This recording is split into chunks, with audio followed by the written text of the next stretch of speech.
जय गुरुदेव। हनुमान जी से सीखें जीवन के 5 मंत्र। हार मानने से पहले और कोशिश करें। वाल्मीकि रामायण कहती है, लंका में सीता जी की खोज करते हुए हनुमान जी निराश हो गए थे। उन्होंने आत्मदाह का भी सोचा था और आत्मदाह करने का विचार भी कर लिया था। फिर एक दिन अंतिम प्रयास करने का मन बनाया और अशोक वाटिका में सीता जी को खोज निकाला। इसीलिए हम सीखेंगे कि हनुमान जी ने हमें जीवन के 5 मंत्र कौन से सिखाए हैं। आइए सीखते हैं। पहला मंत्र, असफल होने के बाद फिर से प्रयास करना चाहिए। वाल्मीकि रामायण के मुताबिक हनुमान जी लंका सीता की खोज कर रहे थे, लेकिन उन्हें सफलता नहीं मिल रही थी। बहुत मेहनत के बाद भी सीता जी की खबर नहीं मिली तो हनुमान जी थोड़े निराश हो गए थे।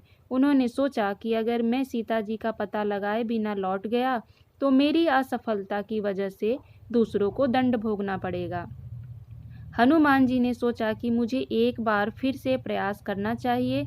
इस बार उन्होंने योजना बनाई कि अब मैं लंका की उन जगहों को देखता हूँ जहाँ अभी तक मैं नहीं गया।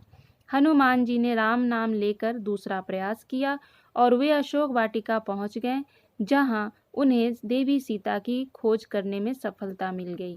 तो आप भी निराश ना हो और अंतिम से अंतिम प्रयास को सदैव करते रहना चाहिए, एक प्रयास और सही। दूसरा मंत्र, समय बर्बाद ना करें।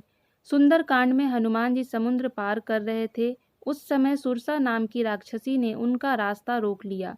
वह हनुमान जी को खाना चाहती थी। हनुमान जी ने उसे समझाया, लेकिन वह नहीं मानी। हनुमान जी अपने शरीर को विशाल कर लिया। सुरसा ने भी अपना मुंह बहुत बड़ा कर लिया। तब हनुमान जी ने खुद का आकार और ज़्यादा बड़ा किया। सुरसा ने भी अपना मुंह और बड़ा कर लिया। उस समय हनुमान जी तुरंत बहुत छोटे हो गए और सुरसा के मुंह में प्रवेश करके तुरंत बाहर आ गए। सुरसा हनुमान जी बुद्धिमान से प्रसन्न हो गई और उसने उनका रास्ता छोड़ दिया। तो समय की मांग को देखते हुए अपनी बुद्धि को उपयोग करें और तुरंत ही अपनी बुद्धि का उपयोग करके यह तय करें कि किस संकट से हमें कैसे निकलना है, जैसे हनुमान जी ने किया था। और आपको सफलता अवश्य मिलेगी, इस बात को ध्यान रखें। तीसरा मंत्र, लक्ष्य पूरा होने तक आराम ना करें।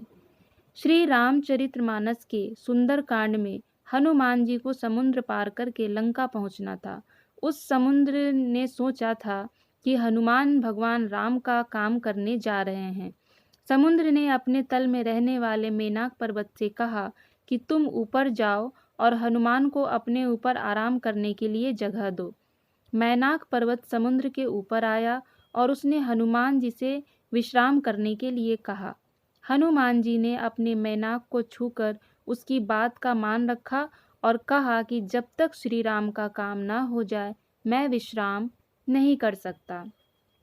अर्थात जब तक आपको अपना लक्ष्य ना मिले आप बीच में कभी ना रुकें और सदैव अपने लक्ष्य को प्राप्त करने के लिए अपना प्रयास जारी रखें और करते रहें। बीच में आने वाली किन्हीं बाधाओं को ध्यान में ना रखें, किन्हीं रुकावटों को ध्यान में ना रखें और आगे बढ़ते चलें। चौथा मंत्र, ज्ञान हासिल करने के लिए हमेशा तैयार रहें। हनुमान जी ने सूर्य को गुरु बनाया था। जब हनुमान जी शिक्षा लेने सूर्य देव के पास गए तो सूर्य देव ने कहा था कि मैं तो एक पल भी रुक नहीं सकता, तुम किसी और को गुरु बना लो। हनुमान जी बोले कि मैं आपके साथ चलते चलते ज्ञान हासिल कर लूँगा। हनुमान जी की ये बातें सूर्य मान गए। सूर्य देव अपने रथ पर से ही वेदों की ज्ञान की बातें कर रहे थे और हनुमान जी ने सूर्य के साथ चलते चलते उस ज्ञान को ग्रहण कर लिया। अर्थात यदि आपको ज्ञान हासिल करना है तो उस मार्ग में आने वाली बाधाएं, रुकावटें या किसी भी प्रकार के आपके रोकथाम की जो कोशिशें होती हैं, चाहे वह मन से हो, तन से हो, बुद्धि से हो या किसी व्यक्ति द्वारा हो, उसको आप देखते हुए अपने मार्ग पर आगे बढ़िए और हमेशा तैयार रहिए। पांचवा मंत्र, अपनी ताकत पर घमंड ना करें। हमें विनम्र रहना चाहिए। ताकत के साथ घमंड भी आ जाता है और लोग विनम्रता छोड़ देते हैं, जबकि ये बात गलत है। हनुमान जी बहुत बलवान हैं, लेकिन वे हमेशा विनम्र ही रहते हैं।